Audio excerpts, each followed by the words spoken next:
Yes, good evening. It's Thursday, 25th of November, and you are joined by four Blackpool fans this evening on a slightly different preview show. So let me introduce my first guest, which is the ever-present Ryan Wintle of the podcast, accredited Sean McGinley. How you doing, mate? Not too bad. I don't know about ever present, but I'll give you that. It's fine. Oh, I don't think you missed one for a very long time. Makes a change. How are you doing after the disappointing football? Relieved that it's over. Just relieved, and we'll just move on from that. To be quite honest. Don't be sad it's over. Be happy that happened. Yeah. No. We have two slightly new guests to the preview show. I think Affa's the second one. Affa's, good evening. How you doing, mate? Hello. Not too bad. If Sean's the Ryan Wintle, does that make me the Sonny Carey? Potentially. You've got slightly older, slightly fatter. Slightly older. No, Carey's much younger, so take that. And Nick, first time on the Seasiders pod for a very long time. So how you doing, buddies? Good to see you. Yes, it's good to be back. I think it might be my first preview show. Possibly did one with Sam maybe when we first started, but other than that, yeah, not done a preview. So it's good to be back, and thank you for having me. No, of course. Thought we'd do something different tonight and not have a Birmingham fan on, but just discuss Blackpool season so far and any news that sort of we want to talk through as well. But first, let me say good evening to Let's Walk and Talk. I don't know your name, but good evening. And Gary, nice to see you on. Get your comments involved all night as much as possible. We're to be discussing many things, so it'd be good to get your opinion on it and add to the conversation. We'll start with the news that sort of landed today, which was a bit of a shock. Sheffield United losing their manager and appointing Paul Heckingbottom, but in a domino effect to that. You're right, Sean? It's just funny the fact that they've appointed Paul Heckingbottom for 4.5 years. It was funny enough that he got appointed, but when I saw the actual contract, I just think they've got to pay a lot of compensation, or the compensation is a Doyle £1, and he's agreed to that. So obviously a domino effect to that. They brought in Stuart Mccall, who's obviously local to the club, and it was a bit of a shock to me, probably not to the club. But Nick, what's your initial thoughts on Mccall leaving the setup? Well, I was a bit surprised because it, like you said, it just happened very, very quickly. So I don't know how expected it was at Sheffield United. I mean, they won the other day against Reading, wasn't it? Yeah. And then Mccall, yeah, it was a bit out of the blue for me, and it's difficult, isn't it? Because he's not been with us for that long, really, has he? So whether we've got anybody in our thoughts to replace him yet, possibly not, because it's happened so quick at Sheffield United. So I can understand why he's gone though. Like you say, he's got the connection there. So it will be interesting to see who we go for as Mr. Critchley's new assistant after McCall's gone, and obviously Calderwood before that. So he's going through a few of them, isn't he? But yeah, we'll see. Bit of a surprise. It was difficult to know what sort of influence he had, Joe, on the team. I know Sean's mentioned to me just in the sort of personal messages that he was a man manager and the players seemed to like him, which I'm sure Sean will add to in a second. But judging by you going to games, etc., and how he's conducted himself, obviously celebrating the Sheffield United winner as he was a part of the management team, but no doubt he'll have an effect on the team regardless of how long he's been with us. Yeah, I'm sure it will. I mean, obviously, like you say, he's not been there too long, but the players will be working with him on and off the training field for the past several months. I'm sure they've grown to like him, probably got used to his style of coaching, and yeah, I mean, it's a shame, but like you say, it's obviously he's got them connections to Sheffield. I think he still lives in the area, and I saw a tweet from Coach Critchley himself saying probably done it just to save money on petrol, being a typical tight Yorkshireman. We've had two very similar characters in the stone-faced sort of Calderwood and Mccall, who doesn't look very happy, but I'm sure when you get to know them are top blokes. And Sean, you said he was a good man manager, and the players sort of picked up on that and gained a lot of experience from him. Yeah, I think it's more on Critchley's side of things. It's been similar with Calderwood, really. I don't think they necessarily have the hands-on approach, because it's Matt Garrity is Critchley's right-hand man. He always has been. He's the one that implements the style. I think Critchley kind of learned quite early doors that he did kind of need someone outside of that scope, outside of his philosophy, to sort of lend an ear to if he ever needs some advice or looking at managing games differently. Obviously, they both, Stuart McCall and Calderwood, both had management experience, and having someone like that beside you is probably quite beneficial. But in terms of the day-to-day running of the club, I really don't think it will make much impact. I don't think Stuart McCall necessarily was a coach in terms of like actually implementing what we wanted to do on a day-to-day basis. So I don't think it's the end of the world. I would presume, I would think, because of how quickly it's gone, I would probably have the feeling that he initially mentioned that if a job came up within Yorkshire, where one of his old clubs, they would let him go and they'd be happy to do that. So to be honest, I don't think it's the end of the world. I don't think it really makes much of a difference. Obviously, we had the talk of when Calderwood left, everyone thought that was the end of the world. And it evidently had zero impact on our philosophy and our style of play. It was simply just game management style. Having someone there say it's 1-1 in the 75th minute. You know, what should we do here? What do you think about this? Just having an extra independent mind. Because I think earlier in his first initial 9-10 games, he didn't have that extra ear, and we were quite naive sometimes, continuing to play the same way when perhaps we could have adapted. And having someone like that is fine. But I imagine we've probably still got the same list of names that we brought forward when we recruited Stuart McCall, and we'll probably go after one of those. But I do wonder, because it's mid-season, whether we'll bring someone in now or whether we'll wait till January or how we'll do it. I'm not too sure. But yeah, I can't see it being that big a deal, to be honest. Yeah, I agree with you. I said to you, I'm not sure what he would have brought in terms of Coach Critchley, his philosophy and the way he sort of talks to players and his vision moving forward.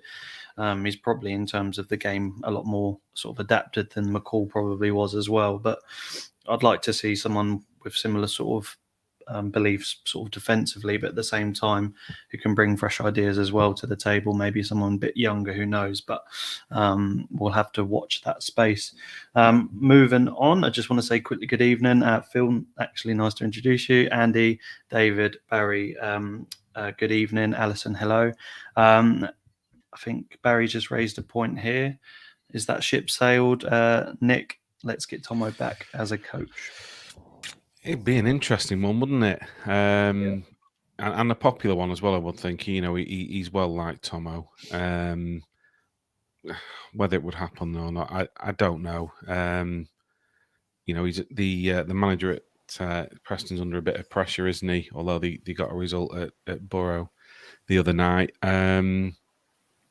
I'd like it if he came back, but I can't see it myself. I don't know if he was even in the running last time round. Like someone said, they maybe already got a list and they'll go back to that list. So it would be nice, but I don't know if it will happen. No. Okay. We'll talk about the season so far.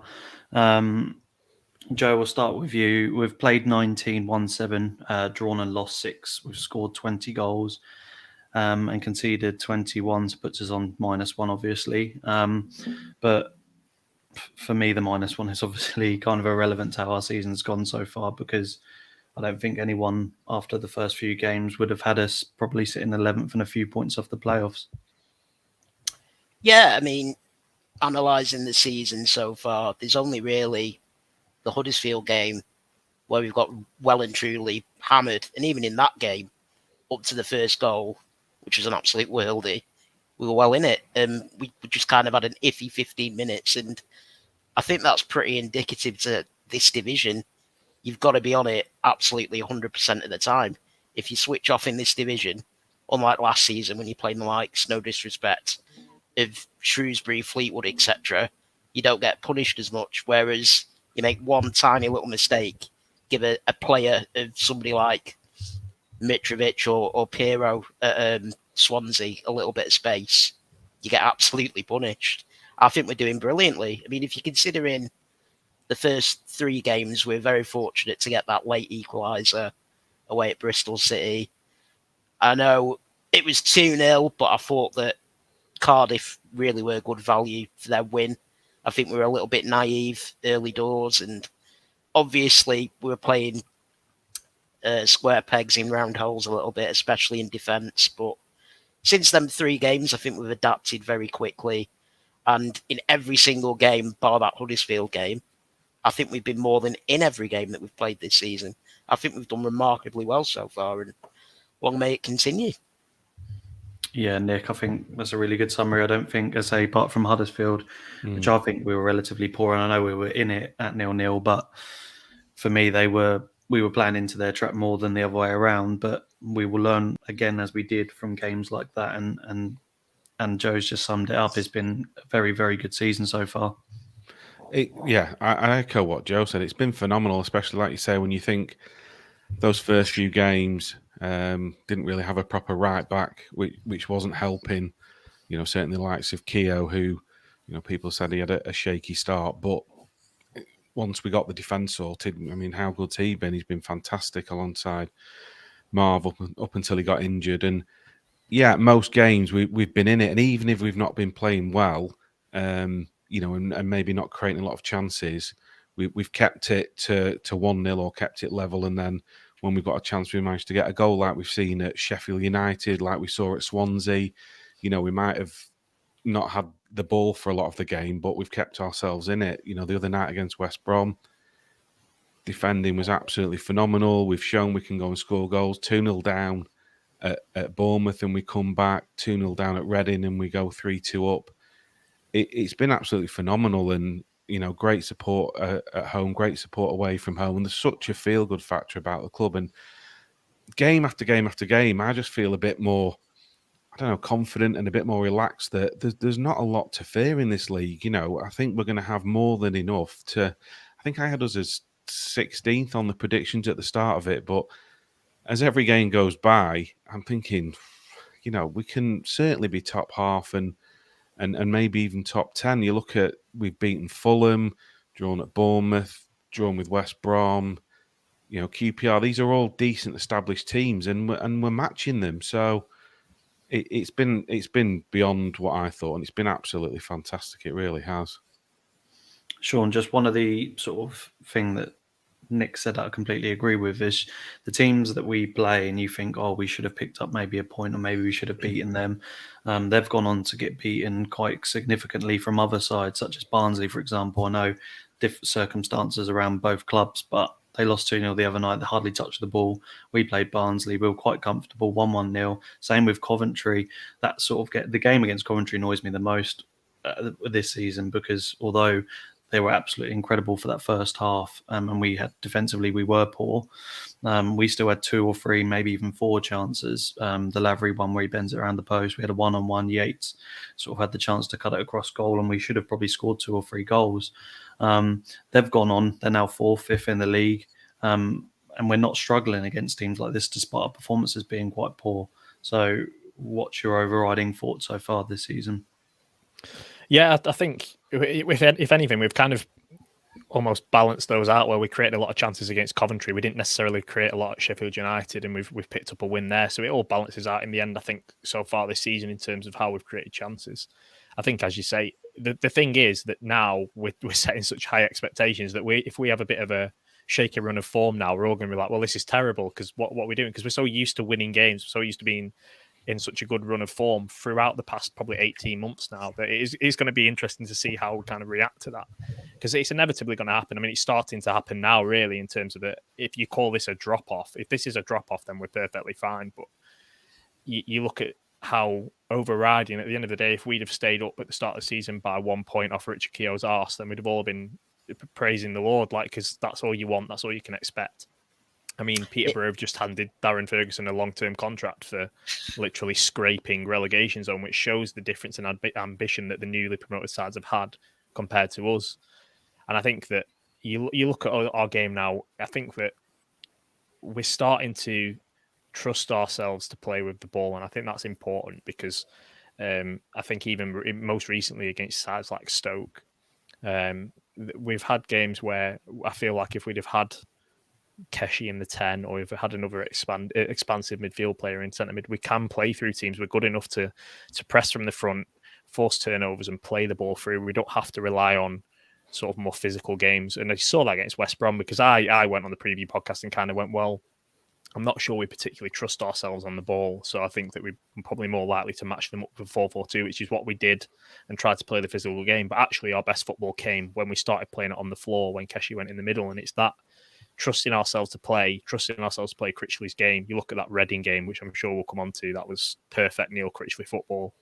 And if we get a couple of additions in January and we have better ball players in that area, and players, it's not necessarily about the skill, because I think we've got the skill now to play that. I think Dougal and Wintle are capable of doing that. It's just having the bravery to do it all the time when things are going against you, continuing to do the same things.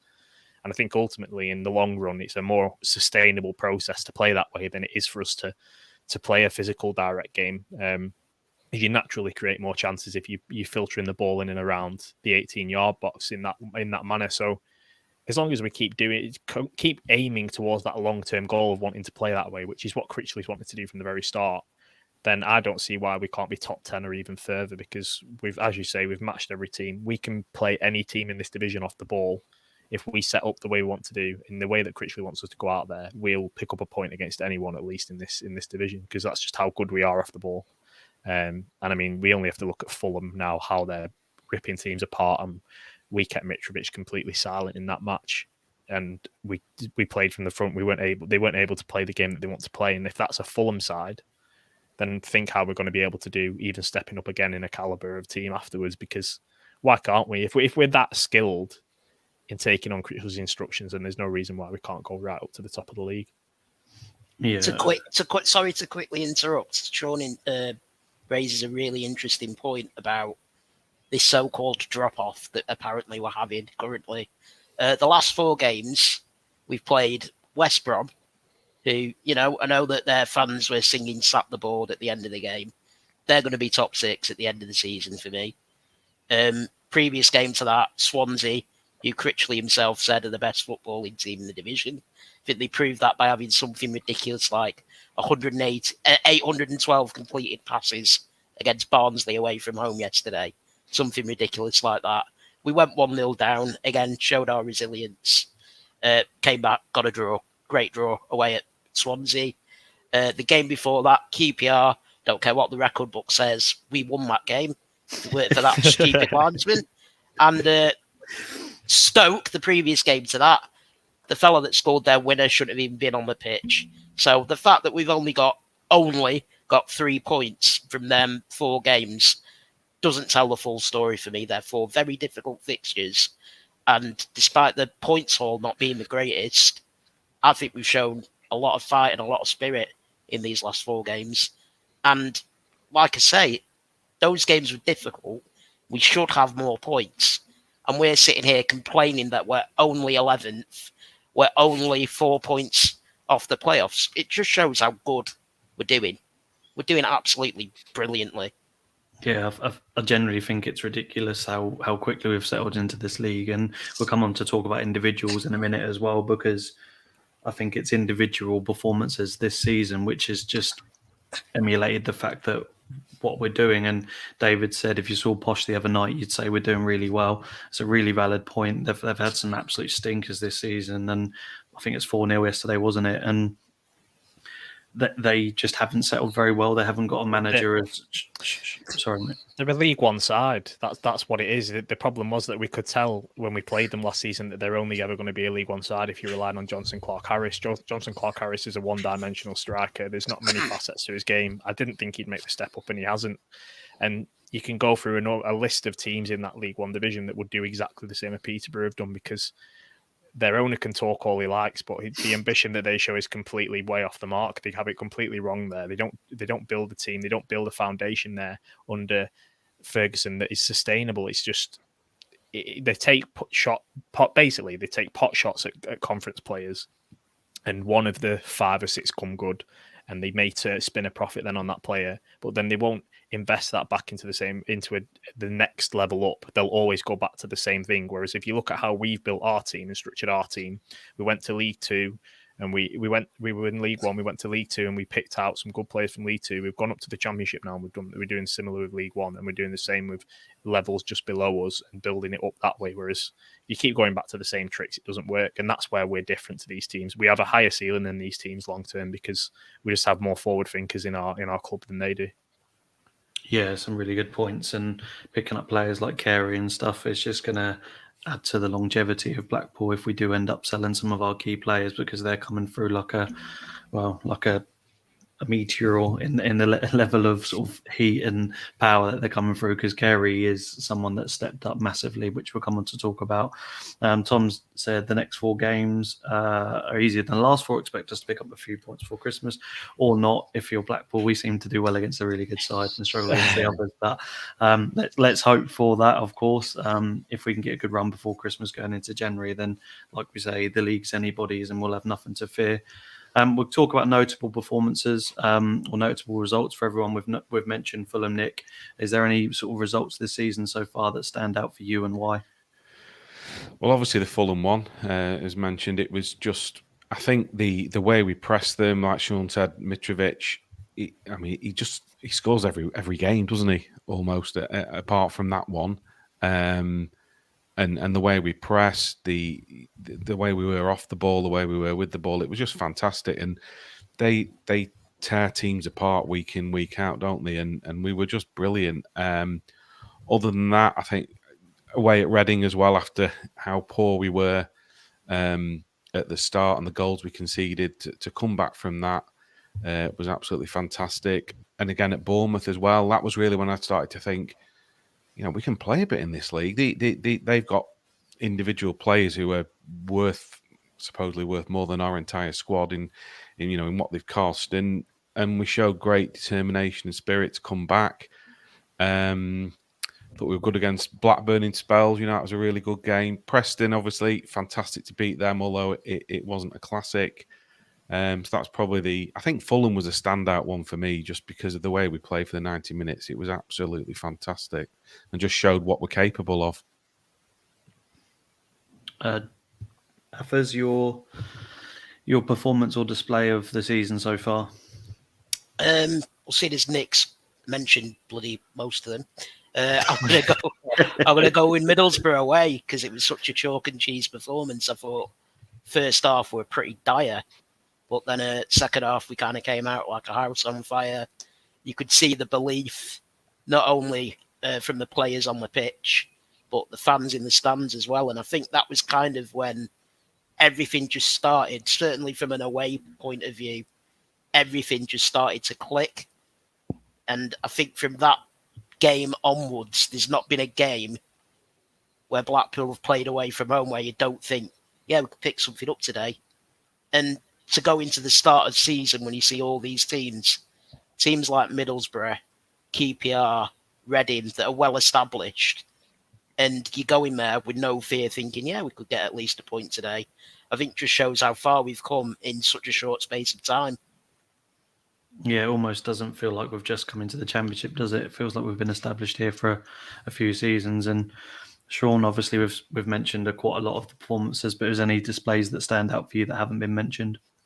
Yeah, it has to be Reading for me, because that, on a personal standpoint, that's everything I want from a football team that I support in terms of the way they played. It was intensity off the ball, constantly relentless pressure. We were controlling the possession in their own half. We were recycling the ball in their own half. We had our centre halves on the halfway line for about 40 minutes of that second half. And in the first half, it was some of the best football we played all season. We found ourselves 2-0 down because we did the watch along on here, and we're trying to keep the spirits up. And it was like, well, we're actually playing really well, and that's what made it all the more frustrating. And to come back in the way that we did, obviously Dale's debut, I thought he was going to be the Messiah, and it's not quite happened yet, but give him time. But yeah, it was that is Critchley's end goal, I think, is that performance. That second half at Reading is exactly what he wants long term. And if like I keep saying, if we keep building slowly towards that, we're naturally going to have that more often than we did against Reading. But you think of what I like the most is that in all these different wins that we've had, these big victories, it's been a completely different way of playing every single time. So obviously Fulham, we're pressing off the ball, but we were quite structured at the back. We relied on physicality at the back to win headers off from Mitrovic. It was that whole Ekpiteta drops in behind, Keogh's aggressive, goes out for the header. That's really the start of their partnership that really sort of came to the fore there. Then you've got the Blackburn game. Obviously, the first half, we absolutely ran away with that, and it could have been 3 or 4 at one point. But then we dig in again. We battle hard at the back. We concede that early second half goal to Brereton Diaz, and you're thinking, oh, perhaps we're going to fall away here. But we're defensively sound. I think we can show that we can defend our own 18-yard box, as we showed against West Brom so well when we need to, when it's back to the wall. We can press high if we need to defend from the front and win high turnovers. We can play direct balls and win games playing direct football because we've got the physicality up top when we need it. But we can also win by playing through the thirds when we want to as well. And I think that's what makes it so special, is that week in, week out, we can just sort of tweak and change and play a completely different way of playing and still pick up the run and keep the momentum going. But yeah, definitely Reading, because I just adored that game. That was the best we've ever played under Critchley, and probably will be all season, to be honest. Yeah, I took the words right out of my mouth, not just because it was my birthday and we were 2-0 down at half time, but that second half, if you've seen the video of me online, he gets his penalty and I just can't even, I'm just sitting there watching it. I don't even celebrate it goes in, because genuinely it was his emotional performance, because the first half, as you say, we had chances and we were 2-0 down, not sure how. But that second half, I've never seen a football match played in someone's box since, well, just watching sort of the likes of Man City every sort of week when they play a team that are not on it. It's just constant, and to have that many attacking sort of chances, and like you say, Dale coming in when he did, and the penalty shouts, and then the goal, and then another penalty shout, and it was just relentless, and we got our just rewards because of that. And my second one is definitely QPR at home. I think I just couldn't believe how well we played, and obviously the referee and Lino didn't give us anything, but from the penalty, should have been a red card in my opinion as well for the goalkeeper. But Carey's hitting the post, Gabriel having one of the performances of the season, the midfield working really well, defence having no troubles really.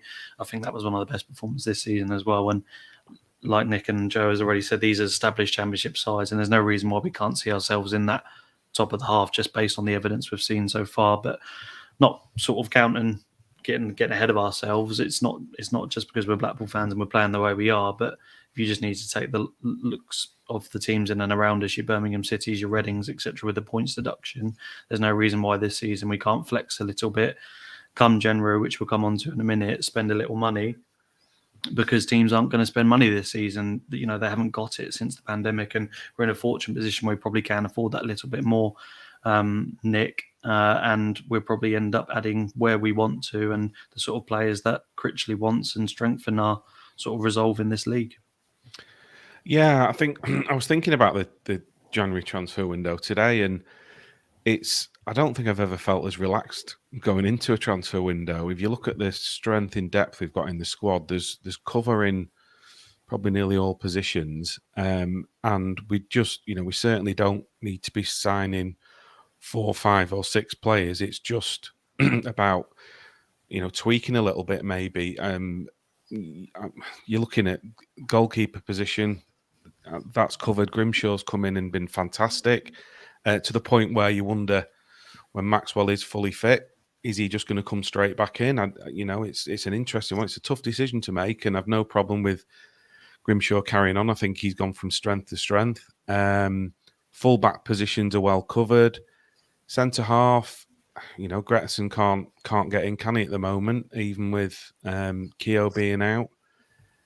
Maybe in the centre of midfield, if you look, if anything were to happen to either Wintle or Dougal, then I think we'll be struggling there, because Kevin Stewart can't seem to stay fit, unfortunately.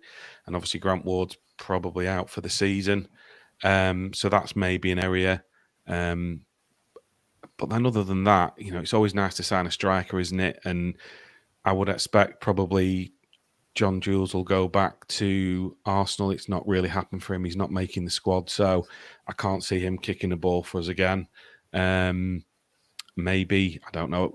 There's always talk about Ellis Sims, isn't there? But he was on the bench at the weekend for Everton. So don't know what the plans are for him. But reserves yesterday.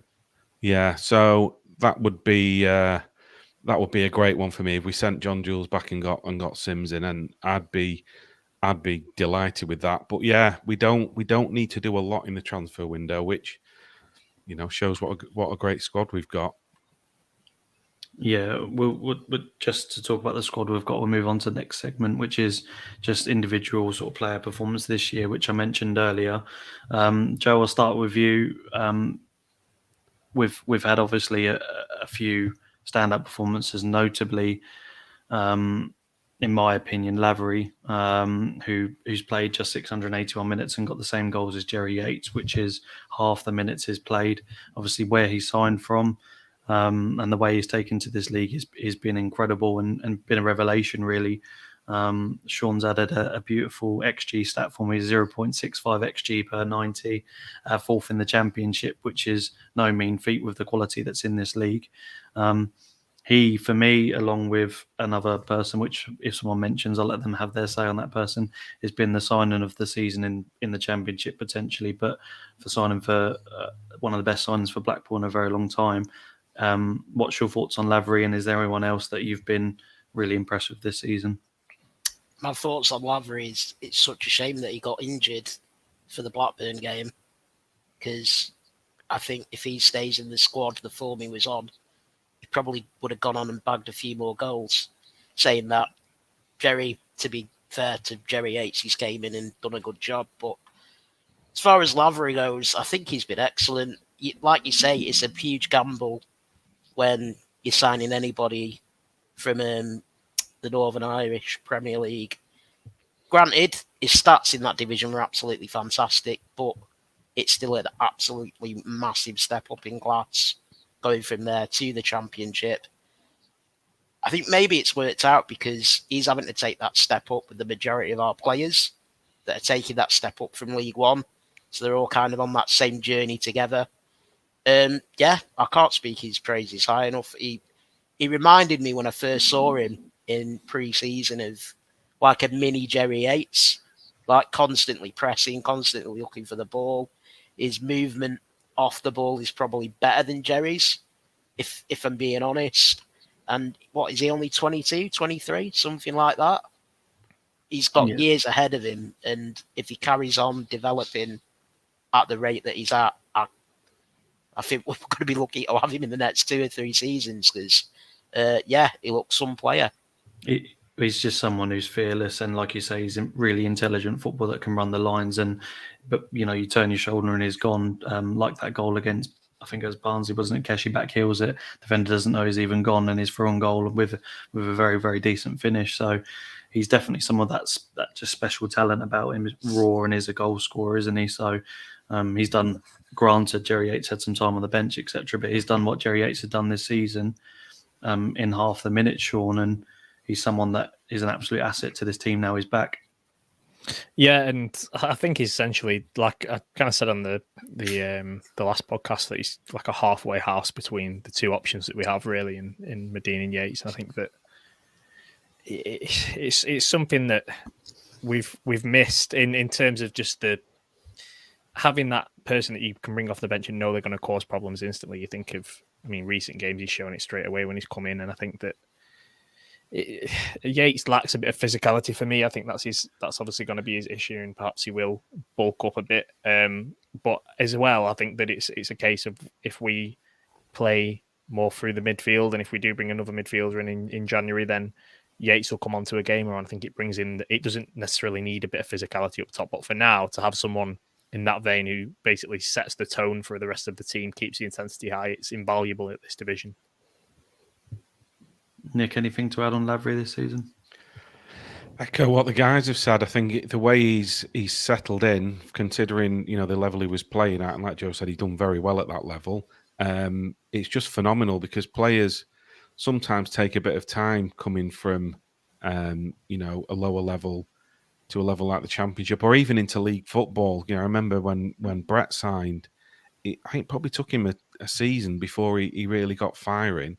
And with Lavery, it's just like he's always played at that level. From the first minute I saw him, I just thought, this guy has got something about him. And like Joe said, it's just a shame he got injured. A great chance for Jerry, and he did well. But I think if he carried on, he'd probably be in double figures. And there may well have been clubs sniffing around for him in January, as early as that is. He's been absolutely brilliant for me. Fantastic. One of the standout players. Absolutely. Sean, moving on to the next player, someone who you're very fond of, Geshe Anderson. I'll let you take the microphone. Yeah, I mean, last season when he played, I loved Geshe. I thought he was so smooth and silky on the ball. It's just that's something different. It's just that he's got that quality to step up. His first touch was immaculate in tight spaces, and his link-up play with the strikers and the wingers was so important towards the back end of the season. And then he's come on here, and even I didn't expect him to step up as well as he has, because he's added goals and assists to his game, and goals that are coming out of nowhere now, which is something that he just could not add to his game in League One. And you thought perhaps he'll come in, he'll be a player that links everything together, but he isn't necessarily going to be someone that's on the end of the chances. And now he's becoming that. He's becoming your pivotal figure in the game. And I mean, you think of if he wasn't in the side, we'd be a lot worse off without him in terms of points. And he's picking up points where we've not necessarily created chances. He's getting something out of nothing. And I think generally, though, I mean, you saw against West Brom the difference in the way we attacked once he moved centrally. It was just linking everything. He's that perfect connection that we need in midfield going forward. And obviously, we're talking about potentially needing central midfielders in January. If you can get a defensive midfielder in so that you can play two more advanced central midfielders, and there's no reason why Geshe can't play in that position there. He can play on the left now. He can play in the number 10 as well. So he's so adaptable in his play as well. He's absolutely superb. And I'd be very, very surprised if teams aren't looking at Geshe. Because if you watch him play, you just know that he's a class above most of the other players on the pitch in terms of the playing the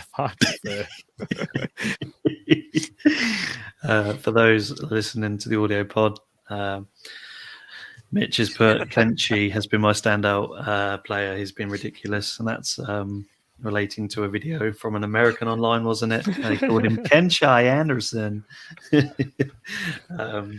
But Nick he's with 5 goal contributions this season, 3 goals, 2 assists. Our top assister is on 2, which is a shame, but we're not scoring too many goals. We haven't lost when he's scored. That's probably says, I don't know, more about the team than maybe him, but maybe being a lucky charm. But also how he sort of dragged us into matches and dragged chances out of the opposition. For me, he's been one of my favourite players when he has played in League One, but he's actually looking more comfortable in the Championship than he is in League One. Yeah, it's been phenomenal because as good as a player he was in League One, I was thinking, will he be able to make the step up and be as effective? And it just looks like he's been playing there all his career. He's absolutely brilliant. And like you say, even when there's a game where maybe we're not creating something, Sheffield United away, the way he took that ball down and the finish, just absolutely phenomenal. He's been key for us. And yeah, we don't score a lot from the centre of midfield, do we, with Wintle and Dougal? So it's just even more important that we've got someone like Geshe to be chipping in the way he does. And like Sean said, there may well be in January teams looking to sign him, but I think we'll hang on to him and he'll go from strength to strength. And it's been brilliant to see, really has.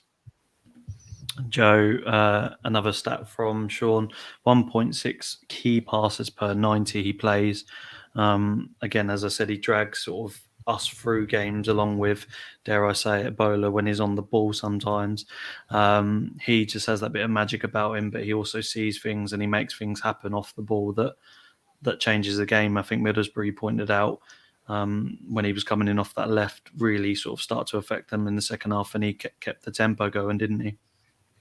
Yeah, I think you three have basically said everything there really is to say about Geshe, and in summing it up, I'll just sum it up in 2 words: finesse, innit? You do that a lot better than I did on the last preview show. That's tragic. I said I wouldn't do it again. I was so tempted, but I didn't. Just notable performances. We'll get our opinion on sort of the player of the season so far, without going into too much detail. But the 2 I've put down on top of the 2 I've spoke about, Nick, I'll start with you, is my key standout player this season so far for no statistical reason at all is Big Marv's, purely on the fact that he was playing National League a few years ago and he's in my opinion, bear in mind we could have got rid of him or Nottingham. Critchley knows what he's doing. Is to describe it in football terms is just a joke, isn't he? That tackle for me against West Brom the other night, part of me was like, you could just take him out. Part of me was just like, you could just back off him. But he's kept kept quite close, and exactly at that moment, he's absolutely just cleaned the ball out of the player's feet and made an incredible tackle. And that just shows his maturity and the fact that he's not really making mistakes when it comes to tackling. It's been brilliant, and I put in my notes as well when I was reading the script, and standout players, and I've got Big Marv written in capitals as well. It's just been phenomenal, and you can literally see his development happening before your eyes, game on game. His reading of the game has just got better and better. Nobody gets away from him. You think somebody might be on goal, and he just has this way of getting back level with him or getting a foot in a tackle in. His heading's been brilliant. And like you say, where he was a few years ago and what level he was playing at, each time he's come up a division, he's just looked like he's played there all his career, and he's my standout player by far. He's been absolutely phenomenal, and you think he wasn't even in at the start, was he? Earlier in the season, he's been absolutely fantastic, and it makes you wonder how far he can go, because he's at the right age, and if he's got more development to come and he can get better, then who knows? He could go all the way. He's been absolutely phenomenal for me, and my standout player of the season so far. Sure, and we've only lost 4 times since he's come back in, and obviously we came in quite early. Was it Bournemouth? Was his first game back, wasn't it? And we were 2-0 down and potentially maybe worrying about the defence. But since then, he's really kicked on and stepped in to be club captain. And as you've put in, about 5 clearances per match he's started, and he's just. He's learning as well, like the mistake at Reading potentially, it was a mixture of a couple of defensive areas, but he constantly learns and adapts his game, and he doesn't really make those same mistakes again. And if he does, it's not affected him in any way, has it? Yeah, I think the important thing with Marv is that I think at the start of the season, Critchley thought, well, I'll put experienced headers at the back to ease our way into the division. But then he quickly realised that despite the fact Marv's only 26, he is the experienced head because he's so clever in the way that he plays, and everyone has learnt off Marv rather than the other way around. And you look at Richard Keogh's game since Marv's coming alongside him, it's no coincidence that Marv is able to read and adapt to whoever his partner is. And they'll up the levels naturally because of how easy it is to play with Marvin Epiteta. Because even if he does make a mistake, or if someone else makes a mistake, his recovery is so good that you can essentially give a striker now 1-2 yards on you, and you know that Marv's going to come in and sweep it up. And that's so vital to have the confidence, especially the way that we play, knowing that you have someone there that will bail you out, so you can be more aggressive, you can be more confident when playing aggressively. And you look at when we were, right on Keogh's case, especially against, I think it was Cardiff or the Coventry game, one of the two, where he played alongside Husband, and Husband wasn't going to be the one that would bail him out. And you could say the Husband was, Keogh would come forward aggressive with the ball, and Husband would push forward out, expecting Keogh to win the ball, whereas Marv will drop a yard or two to basically secure the defence. And when you've got someone there that is so good and so adept at reading the game and constantly improving, it must just bring up out the confidence of everyone else. That's how we're defending so well now. It's because Marv is there. Marv's always there.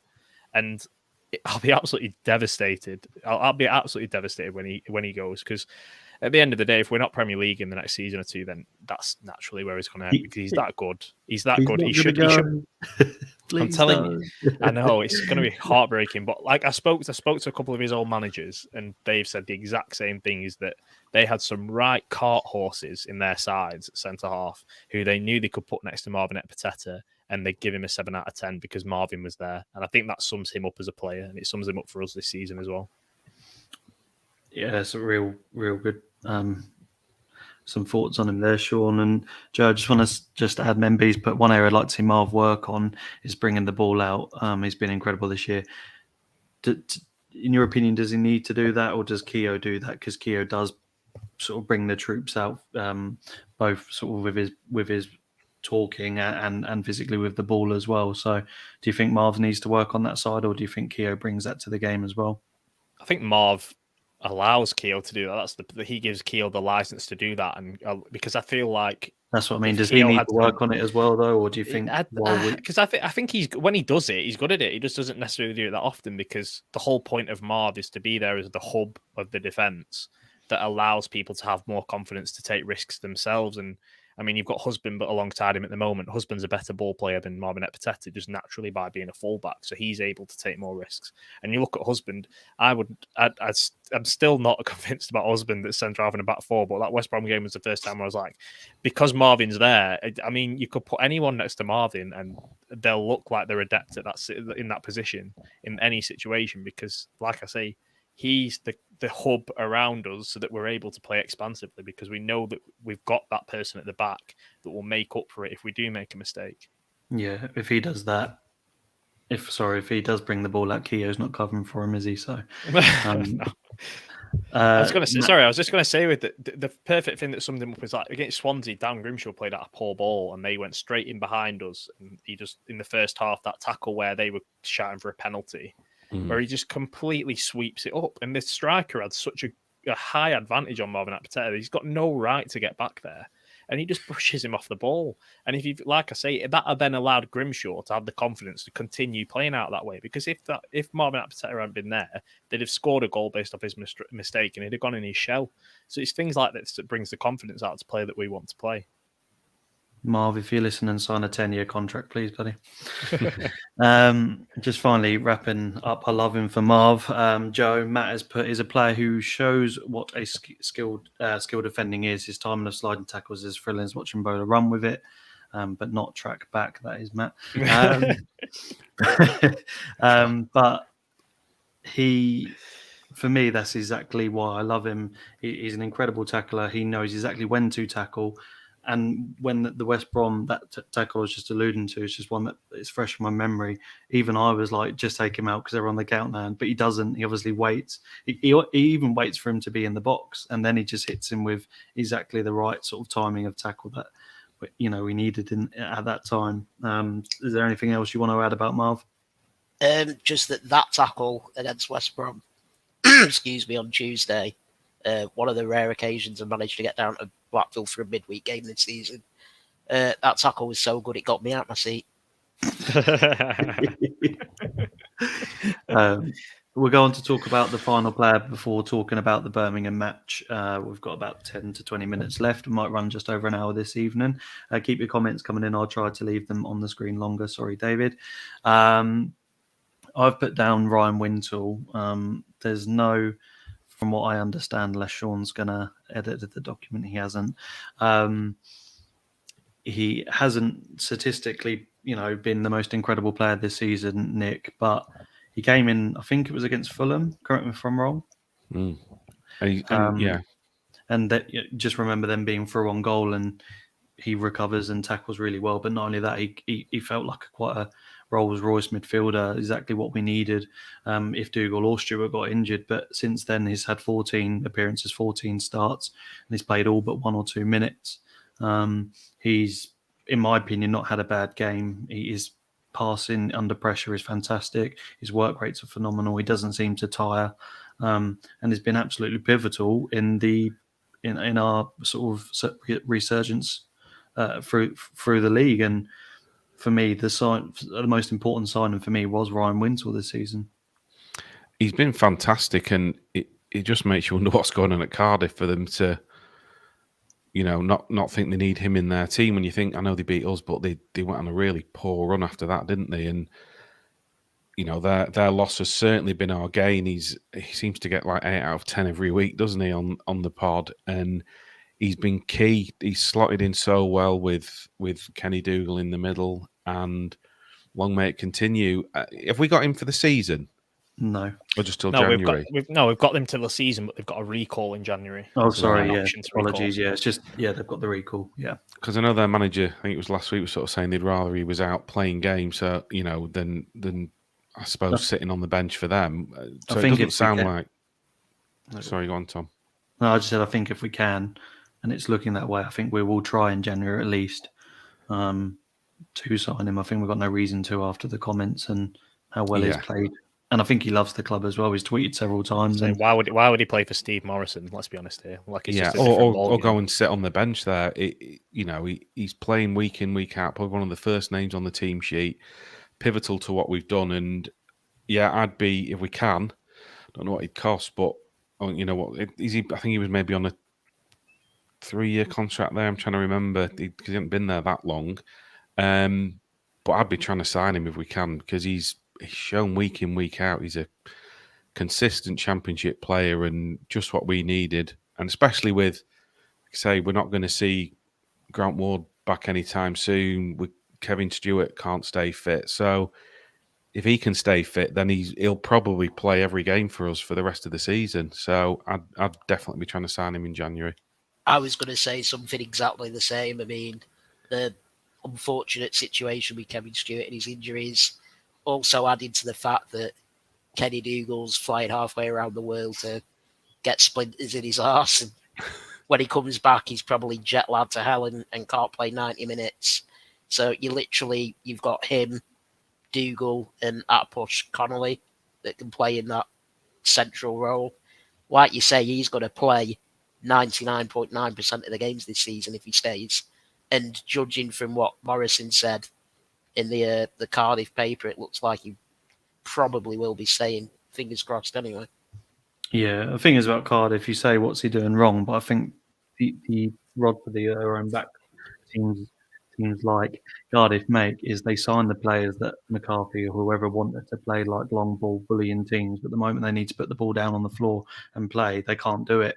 They sign players around players that exactly like Ryan Wintle isn't, and he's not that type of footballer, so they don't really fit in and therefore don't become part of their long-term plan. So it's worked in our favour, in my opinion. It's going to need a complete squad overhaul at Cardiff for someone like Ryan Wintle to sort of fit in. So we'll see what happens in January with that one. A couple of comments coming in. Leon, really good point. Carey isn't putting a foot wrong. Hit the post in QPR. your boy Carey.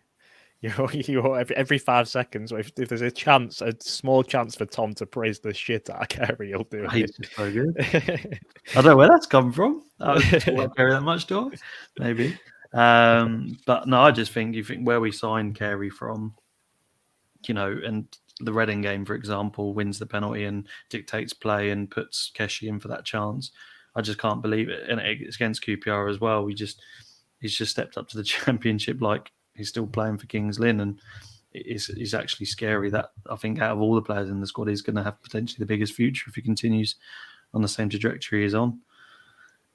David's put, what about Reece James the last few games? Yeah, we're going to talk about the starting lineup against Birmingham now, David. I think he's been phenomenal.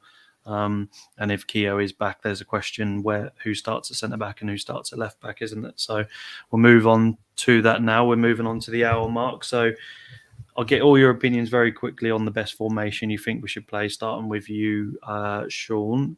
Do you think, this is a question I put in and I think I already know the answer, but I'd like to get your opinions on it. I think obviously we just trust Critchley in the way we want to play each match, and the formation and system will therefore change. But do you think there's a formation that would just generally blanket suit most matches that we play, or is that the beauty of having such an incredible manager? I think it's the change in the division. I mean, you look at most teams are playing a back three now, which is a big change to what we used to. They've moved from the sort of 4-2-3-1 into sort of 3-4-1-2s and 3-4-2-1s, and it's because they're all playing different styles. I mean, Swansea played 3-4-2-1 and they were controlling possession, and then you've got the game after West Brom are playing 3-4-2-1 going direct. They're completely different ways of playing, but they've got the same formation. So I think it's more about the system and the way we play, but I think 4-2-3-1 suits us well when we've got everyone back to full fitness. I think Keshe's really grown into that role now, and I think that if you look over the past two games, we've inevitably adjusted later in the game to a 4-2-3-1 to get more progressive attacking output, and that's been what has got us the equaliser against Swansea, and that's what brought us on again against West Brom when we were starting to tire and we looked a bit leggy. So for me, it's 4-2-3-1. But as I say, I think we were bang on to go, and I think as the season goes on, we'll realise how we timed that really well to match up Swansea and play the way we played, even though we didn't quite create that much. I think that over the season, people realise that actually taking a point away at Swansea is a massive result. And we did that really well. So yeah, I just trust him to adapt opponent to opponent. But if we're going for Birmingham, I don't really think they're a good footballing side. They've lost the best footballing players. Obviously, Chong's out with a long injury. He's gone back to Man United now. Don't like Lee Bowyer. I think he's a cart horse of a manager. I think he's very naive in his tactical play. I think that he's one of these managers that will eventually do the whole gimmick of being all passionate and aggressive and string a couple of players up on the wall, and they necessarily have a shelf life of about 18 months, and then it all comes to pot. So I think that if we play our game, play the way we want to play, then I trust us that we will win against Birmingham. Nick, feel the same as Sean in terms of not about Lee Bowyer, but about the formation and the system you want to see us play? Yeah, I think I don't really mind. I'd agree 4-2-3-1. I think probably works best for us if we've got the right players to choose from. But there'll be times when he goes 4-4-2, and like we were saying earlier on in the pod, other than that crazy 15 minutes against Huddersfield, we've pretty much matched teams or been better than them. So I'm quite comfortable in what he does, and whichever team he picks, which we try and choose every week and never get it right because you just never know with the Neil Critchley team, what he's going to do. So I'm quite relaxed, really. The more it goes on, the more I trust the guy and what he's doing. So I don't mind. Joe, just your final thoughts before we move on to team selection. Do you like to see us play a specific formation, or do you just look at the lineup every week and go, "Is Critchley, so I trust it"? Yeah, pretty much. I'm expecting something crazy like 3-3-3-1 on Saturday. Something completely out of left field, very much akin to the Swansea game. But yeah, well, we can pick it, we can analyse it to death. We know nothing. Critchley's the man. I trust him absolutely implicitly. Yeah, and that brings us on to... So now we're going to pick our side. Yeah. Pick our side. Literally about to say that. Pick our side and do what we do anyway. Can we all see that okay? No, we can't. What about that? Yeah, all good. Right, Mr. Matt, sorry. We haven't got numbers anymore, mate. We've moved on to 2 letters. So there's your curveball. For those on the audio pod, it's literally the position named, not any numbers. So you'll be happy. I'm happy. We don't have to have this argument anymore. And hopefully my customer services, as said on Twitter, has sorted everything out. I've pre-selected 4-2-3-1 unless anyone has any disagreements there. We want to play with Birmingham. Birmingham are 3 points off us, but they're 17th. That just shows, Nick, this league is really open, but at the same time, it's a chance for us to sort of escape that and potentially being dragged into sort of the mid-table sort of, not dullness, but at the same time keeping it exciting and showing we can flex our muscles a little bit. Yeah, and we'll go there full of confidence. I think they said earlier they've got a bit of a problem in the centre of the park. They've had 2 players sent off, central midfielders, in the last couple of games, so I think they're struggling there. So hopefully we'll go for it, and I think we can get the 3 points. Yeah. Onto the team selection then. I'll take it. There's only one name that's going in the sticks, and that's Grimshaw, unless anybody... Yeah, no, it's the sort of team news was that I think it's still too soon for Keogh and Maxwell this weekend. So, yeah, it'll be Grimshaw. Just in that Matt's put, he is speechless. Just to touch upon left back. So, Husband, I called out on Tuesday. Happy to say it in the Patreons group, I think, or the podcast group, one of the two. I said he's still choosing Husband over Gretterson when we've got no centre back on the pitch, and I was left to just sort of chew my own words after the game. But is he going to perform like that every week in a back four? Who knows? It's hard to say. But at the same time, does he go to centre back if left back if Keogh is back, or does Keogh sit back out in everyone's opinion and we play James there?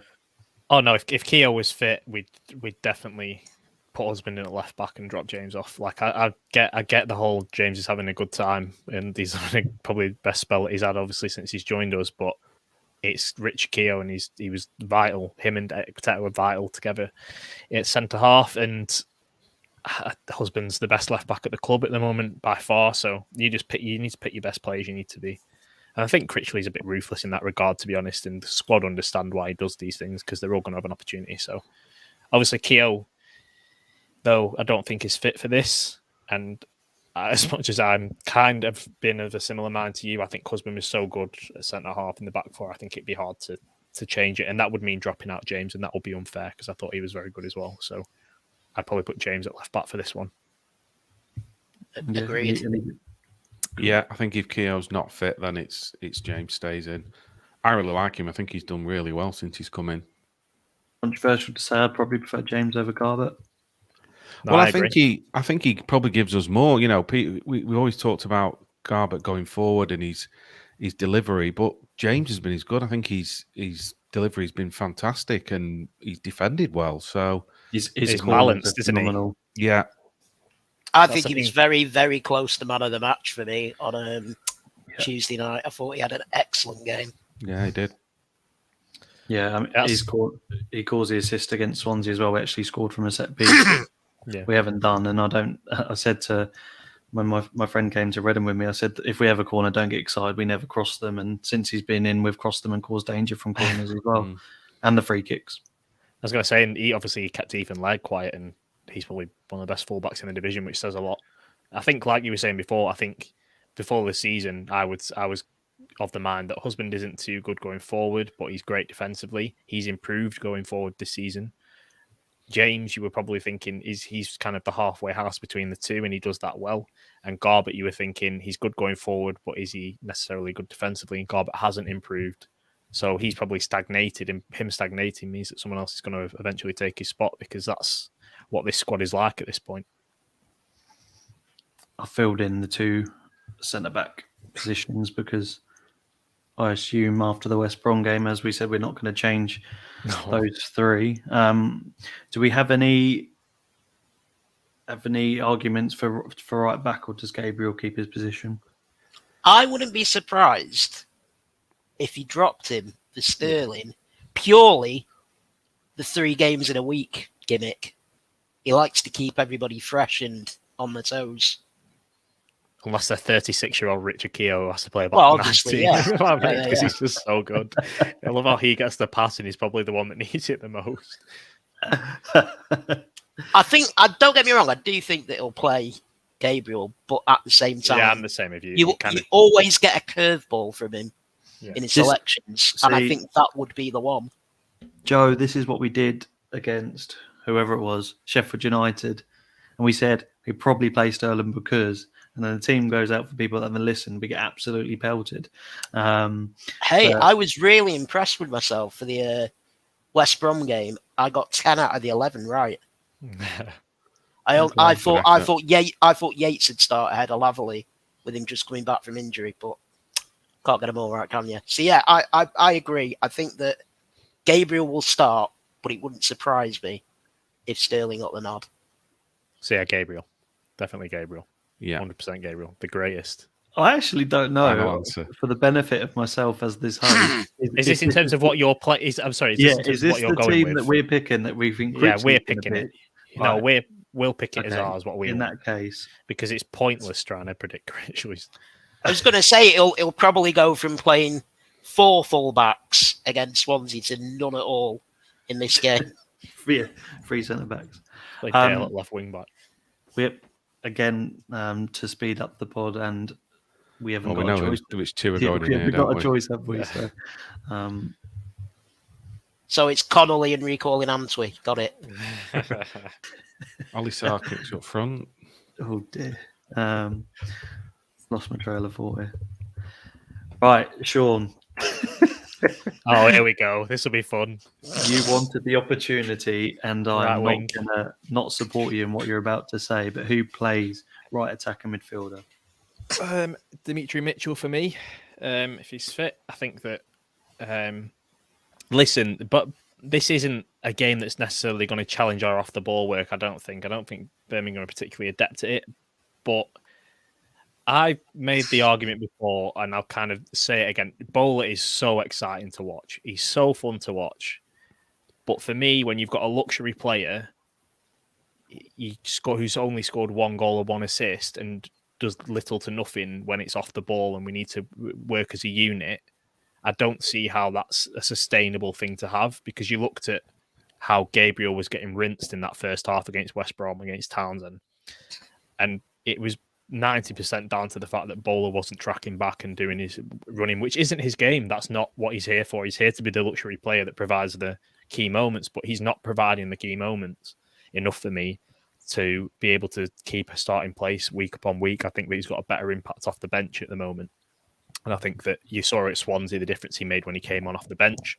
But if we'd have played Bowler from the start at Swansea, I don't think we would have done as well as we did, because he wouldn't have been in that unit off the ball. So Mitchell, for me, I think that Bowler probably needs every so often he needs to keep being in and out of the side until he picks that quality up in the final third.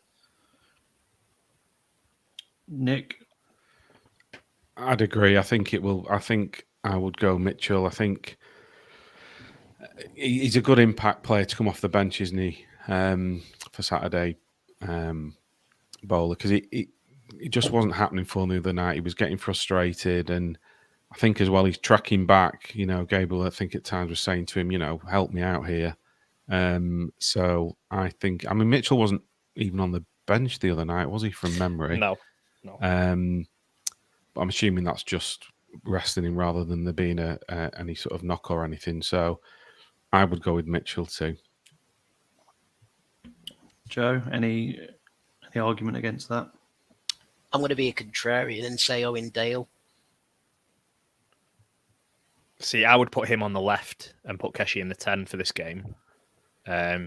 I think similar. I think it's a game where we can get about them the way that we did Reading. I think they're a very similar side in that way. And I think that if you play the 2 inside forwards of Dale and Mitchell, who both cut inside, then you've got the space for the overlap of James and Gabriel to really push on in this game. So that's why I'd play them there. It'd be interesting to see Dale as an out-and-out winger, to be honest. It'd be interesting. But I think because he does tend to, when he cuts inside, sometimes he comes into a group of bodies and he struggles to sort of make something of it. But I would personally go for Dale on the left. Darren just made a good point about CJ Hamilton. For me, I'd have CJ as like that kind of ace up the sleeve in the second half against tiring legs, because I know he's just come back from injury, but you could even see it against West Brom. There was a absolute noticeable difference in the game when he came on from when Bowler was on. He was direct, he was quick. You could argue, I'm sorry if I'm sounding like I'm burying Bowler here, because I do like him. I thought that CJ did more in that game in the first 30 seconds when he came on than Bowler did in the whole game. He's smart defensively off the ball as well, which is really important. I think that adds. I'd struggle to. I just think it's so important that every player is on it off the ball in this system. It doesn't work if someone isn't providing. If Josh Bowler had 5 goals and 5 assists this season, I couldn't care less if he pressed or not. But because he's not providing those moments, everyone can have one of those luxury players. Similar to Tyrese John Jules. John Jules wasn't a player that is there to press. He's not there. That's not what he's in the side for. But when you're not providing the moments, you very quickly find your way out of the side. It's the same with Bowler. So I think he'll know himself that he needs to pick up his quality in the final third if he's got any chance of having a sustainable first team place. Yeah. But yeah, I bow down to all of you guys, and I'll go Mitchell as well. Yeah, I think Bowler needs to understand sort of Critchley's match. Maybe, I don't know, I don't think he has permission not to track back, and that's why I think even at Wintle at some point said get your foot in, because he sort of kind of half-hearted went into a tackle and Wintle kind of picked him up on that as well. So for me, he deserves to be dropped just for the sheer sort of laziness against West Brom, and he caused us to have several attacks against us that could have turned into goals as well. And for me, he's got the same goals as Marv's, he's got the same assists as Keogh. So like Sean said, his output. Let's get Keogh on the wing. I bet he gets more dribbles. I bet he's making headlines in statistics, and there's probably everyone was like, "Oh, They're Bowler's not-" meaningless. Like I'm one for stats, but dribbles, Yeah, this is what I was completing about to say. successful dribbles is not a metric that means anything if he's not providing the assists at the end of it. So it's kind of like great. That it's fun. At the end of the day, it's what you want. It's what you want out of football. If we want results, then you can't just rely on these sort of meaningless things that don't actually end up with an end product. And at times, these dribbles do get us up the pitch, and that's why I was saying he's a great impact sub, but not even an impact sub. He's great when you're needing to just get someone who'll carry the ball up the field 20, 30 yards when you've got under pressure anyway. So I just think he's more reliable off the bench at this point. Nick, Sean said Dale at left wing. We've got the argument that Geshe should play there and Carey maybe gets his opportunity again at centre attack and midfield. But what's your thoughts? Tough one, 50-50. Because Carey, again, he's not made the bench last couple of games, has he? So yeah, that's why I was more Geshe, I think, because I'm just not sure where Carey is.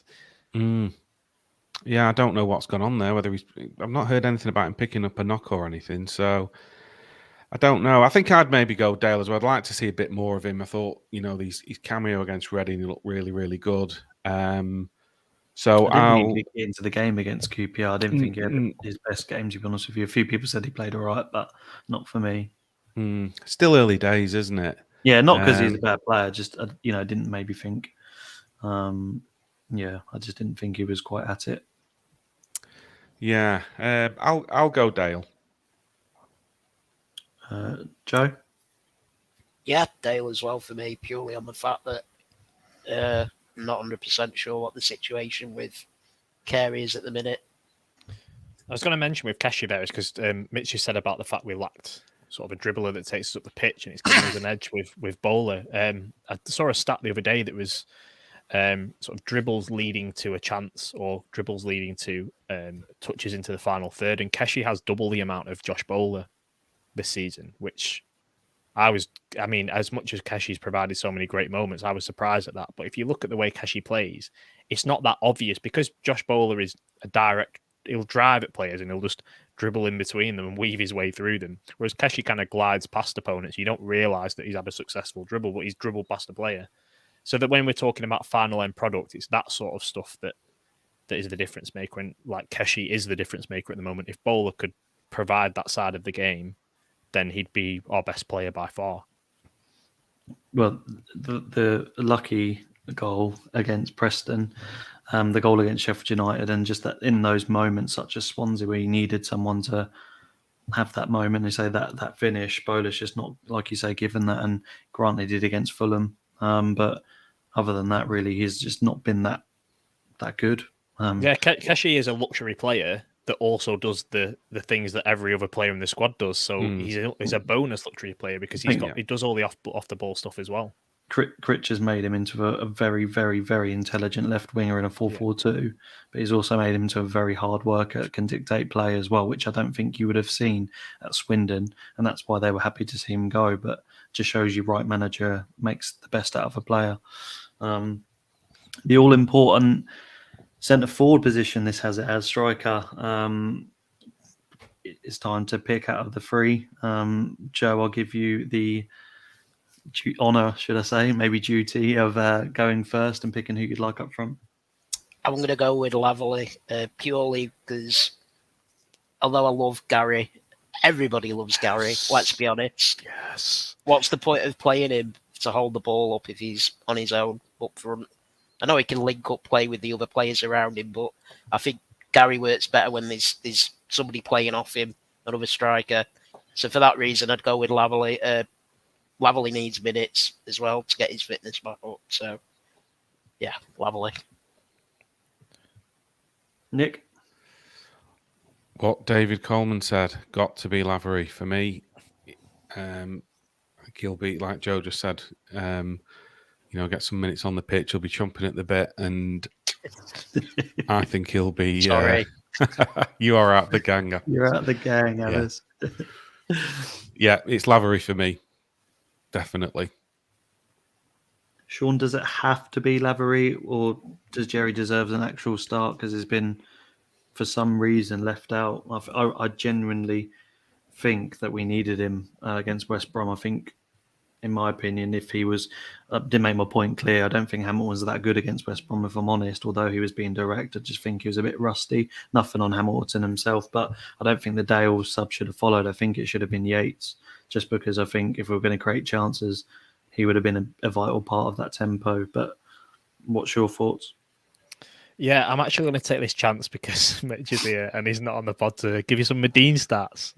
Well, just one really. That his aerial dual win percentage was only 32% against West Brom. So he had a job to do against West Brom, which was to hold the ball up and win headers. It was I think it was strange because because I think it was Lavery was running in behind as if Medine should be flicking the header on. Yeah. But Medine was trying to hold the ball in, and it was kind of like, well, you need to just compete for the header and not the ball on. That's the point of Lavery running in behind. But I don't think they worked that well together. I was expecting them to really sort of click off each other, and they didn't. It didn't really work. So, yeah, it's definitely Lavery for me because, like I say, he's a balance. He's the closest balance you're going to have between the two, and he's the most complete striker that we've got. And he'll love a game like this. I mean, you think of the attacking options that you've got there. Dale, Geshe and Mitchell are all capable of feeding balls in behind. Birmingham's defence aren't exactly the fastest in the world. They're quite physical and lumbersome. You'd say this is a perfect game for him. Yeah, it has to be one of the two. I'm not sure why Yates isn't given the opportunities recently, but he looked different class against certain teams he's played against this season. But I don't know. I don't mind who plays. So Lavery's a good choice for me. So that's your team then. We'll get that tweeted out a bit later on, and we're just gone to the hour 16 mark. So just a couple of points to go. I think the MSG tweeted out earlier. I said I'd mention it on the pod as well. For those that haven't seen or are on Twitter, they're thinking of getting a collection sorted. Wasn't it, Nick, for Simon Sadler?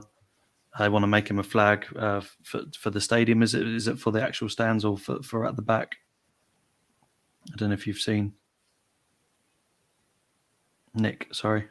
Nick is frozen. Oh, he is absolutely frozen. I thought he was just. The